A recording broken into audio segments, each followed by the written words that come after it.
What's going on, YouTube folks out there? I have my video response to this, and I'm gonna talk about some other stuff, I suppose. Well, gee, let's start with my video response, right? I don't know whether I should commend Fox News or laugh at them. It would seem that they made a really big blunder. To say the least, I would have to assume that the young ladies on the show lied about their position on the whole issue. I have to assume that because I just don't see Fox News allowing someone to say something negative about Georgia. I just don't see that happening. Anyway, bottom line, they were going to prop up the young lady, the young girl, and her mother as heroes surviving dire conflict in their region. And the heroes were quick to point out that it was the Georgians, the Georgian government anyway, they specified that too, that were the aggressors, not the Russians. They actually thanked the Russians for stepping in and intervening. Now the way I see it is like this, okay? The Georgian government took it upon themselves, feeling that they had the U.S. as their backer, took it upon themselves to reclaim a territory that has declared itself independent since the early 1990s. For this is they've been onto themselves for well over a decade, right? And well, in doing that, they went ahead with a Fallujah-like attack on the South Ossetian people. And, you know, whether they were strictly going after military targets or innocent civilians, or whether they were just going in and telling themselves that, you know, any deaths would be collateral damage, the Russians didn't hear it. You know, they weren't trying to hear it. And they stepped in and intervened, and I would say rightfully so, because if the reports of 2,000 dead are true, you know, someone had to step in. And whether it be 2,000 or 200, you know, someone needs to step in, okay? That's just how I feel about it. Now, the Russian government, it would seem, had their own U.S.-style prefabricated plan to go to war, and they used it and implemented it, and they're now, just like the U.S., in a country that they've invaded with no timetable to get out. Now, I would imagine that they would be out before the U.S. leaves its own countries.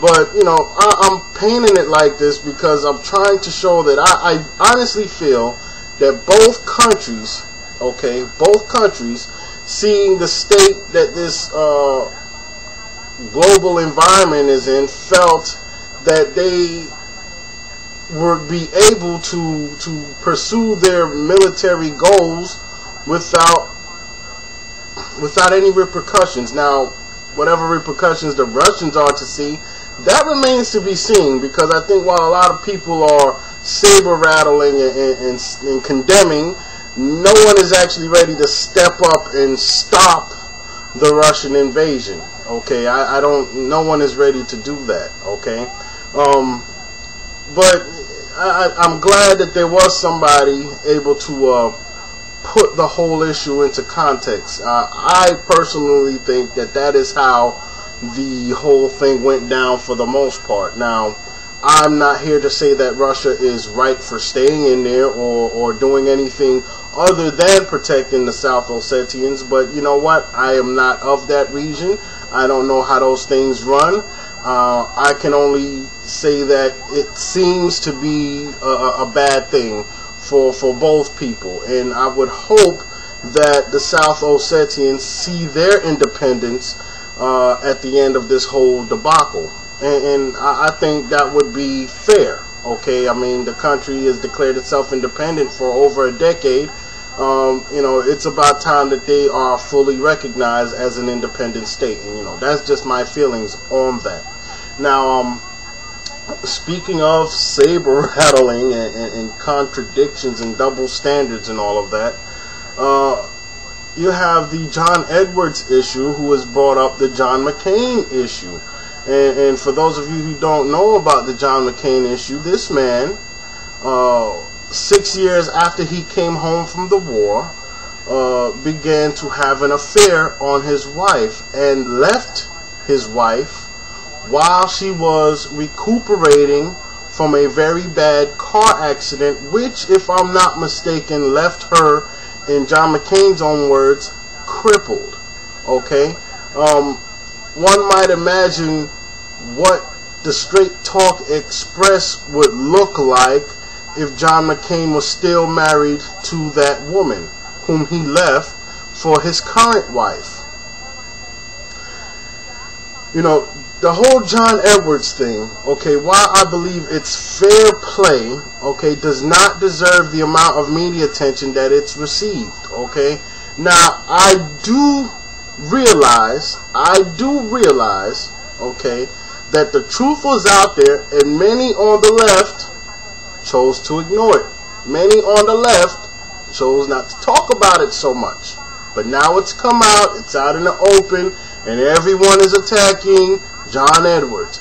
Everyone is calling him a scumbag, and what a failure, and what a bad man, and blah, blah, blah, and all this and that. But, you know, the people that kill me are the ones who say, oh, he was running for president. How dare he? And they support John McCain. Why is this excusable? Because this happened years ago and he's been vetted on it. What the fuck is vetted? You know what I'm saying? I need to look that word up, because what, he's been vetted on that. We, the American people, know about that already. So that makes it okay. So you mean to tell me 5-6 years from now, 20 or 30, if John Edwards chooses to run for presidency again, he's been vetted on that already. The American people know. So therefore, leave it be. You know, I think that is complete rubbish. That is horse crap. Straight up horse crap. Manure. You know, and the reason that the likes of Sean Hannity gave for not comparing the two was that he was a POW. He was a prisoner of war. And he wasn't the same for a short period of time. What you call 6 years a short period of time? Because that, you know, that's, as it's been explained to me, was the gap of time from the moment he was freed in the United States to the moment he actually began cheating on his wife. So he wasn't the same for 6 years, and this is the person that you think should be the leader of the free world? If anything, that speaks volumes to how scary it is to have someone like John McCain in office. And no, I don't think that infidelity is a big issue when it comes to nominating someone. Now, if you have someone like, I don't know, Rudy Giuliani, who just can't stay married, you know, that might be an issue, okay? Rightfully so, a lot of people will look at infidelity, even if it is just one time, as an impeachable offense vis-a-vis Bill Clinton. But to sit here and say that he was a POW or that this happened years ago is somehow excusable, it's mind-boggling. It's mind-boggling. I don't get it. I don't see how anybody should be allowed to profess that. And, you know, I guess I've just run my time with those two subjects. Many things to come, but that's my rant for now. You guys have a great day. Peace. I said peace.